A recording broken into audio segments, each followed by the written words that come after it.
Selanjutnya modul 3.1 yaitu making decision in Python. Itu eh, dalam penggunaan lambang sama dengan atau ekuivalen. Dengan contoh apakah A sama dengan B yang dimana program akan membandingkan nilai dari kedua belah pihak dan melihat apakah sama atau tidak.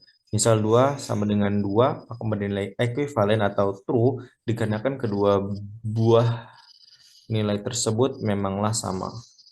Lalu ada tidak sama dengan yang ditandai dengan tanda seru dan sama dengan. Lalu lambang-lambang lainnya juga memiliki fungsi yang berbeda, yaitu seperti lebih dari, kurang dari, lebih dari sama dengan, atau juga kurang dari sama dengan. Dalam materi ini kita diminta untuk membuat codingan Python yang eh, pada lab ini menggunakan fungsi input agar nilai dari n yang dimasukkan terserah dan sebebas-bebasnya oleh user. Namun apakah nilai tersebut keluar dari lebih dari sama dengan, maka hasilnya eh, apakah nilai tersebut kurang dari 100, maka hasilnya adalah false, dan jika lebih dari 100 maka hasilnya adalah true.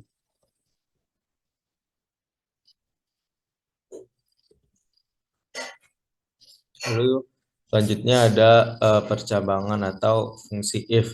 Dimana cara menggunakan if ini adalah memasukkan fungsinya lalu tuliskan kondisi atau keadaan yang ingin kita jadikan patokan untuk hasilnya.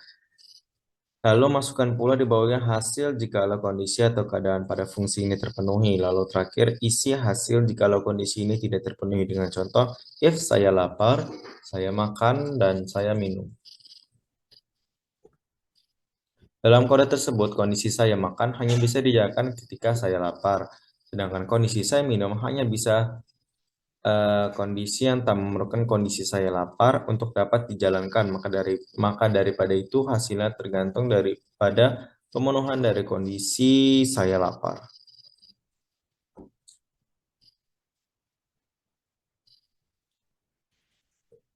Lalu selanjutnya ada if else statement merupakan bentuk dari fungsi if yang lebih kompleks lagi, di mana bentuk kegunaan dari fungsi else di sini adalah untuk suatu hasil apabila kondisi F itu tidak terpenuhi atau di luar dari itu. Apabila kondisi di atasnya tidak tercapai. Fungsi ini memungkinkan kode untuk menjadi lebih kompleks dalam menyajikan suatu kondisi atau keadaan di mana ada pilihan apabila kondisi awal yang digunakan tidak terjadi atau malah sebaliknya.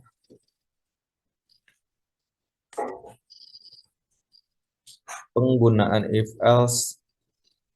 Lalu ada nested if else, yaitu penggunaan if else bercabang, yang berarti adanya percabangan dari percabangan. Kegunaan dari fungsi ini adalah mencari hasil yang lebih spesifik atau terperinci lagi. Jika kondisi if pertama dipenuhi, maka akan masuk pada if kedua atau else kedua, atau jika tidak, maka akan lanjut ke else berikutnya, yang akan lanjut ke if kedua atau else kedua. Dan begitu terus seterusnya sampai hasil yang terpenuhi tercapai. Lalu ada elif atau else if, merupakan bentuk yang digunakan untuk memeriksa lebih dari satu kondisi dan akan langsung berhenti apabila kondisinya sudah terpenuhi. Biasanya adalah jika, maka, dengan bentuk yang biasanya agak berbeda dengan if else. Penggunaan if, elif, else merupakan fungsi percabangan yang cukup rumit dan biasa disebut dengan cascade yang memiliki beberapa persyaratan sebagai berikut. Tidak boleh menggunakan else tanpa if sebelumnya. Else selalu merupakan cabang terakhir dari cascade terlepas dari apakah Anda telah menggunakan elif atau tidak. Else merupakan bagian opsional dari cascade dan dapat dihilangkan. Jika ada cabang lain dalam cascade, hanya satu dari semua cabang yang dieksekusi.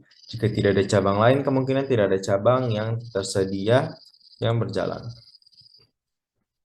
Contohnya, kita ambil contoh untuk percabangan, yaitu menemukan angka terbesar dari beberapa angka. Pada codingan ini, variabel number 1 dimasukkan oleh user, enter the first number, lalu yang kedua enter the second number. Lalu if number 1 lebih dari number 2, berarti larger number-nya itu number 1. Lalu selain dari itu berarti larger number-nya itu number 2. Lalu print larger number is larger number setelah diinputkan.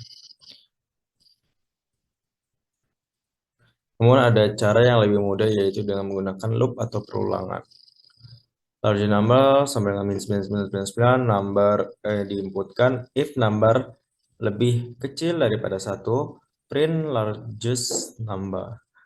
Exit lalu if number lebih besar dari largest number, maka largest number sama dengan number. Shortcut yang dapat digunakan untuk membuat algoritma sebelum dilakukan implementasi dalam bahasa pemrograman. Pseudocode ini dapat digunakan untuk menemukan angka terbesar dari beberapa angka yang tidak diketahui jumlahnya. Kita dapat memberikan sebuah kesepakatan dengan pengguna program untuk mengakhiri program ketika pengguna memasukkan angka -1.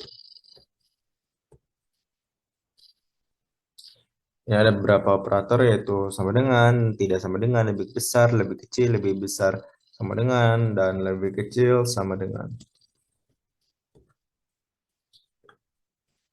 Sekian dari modul 3.1.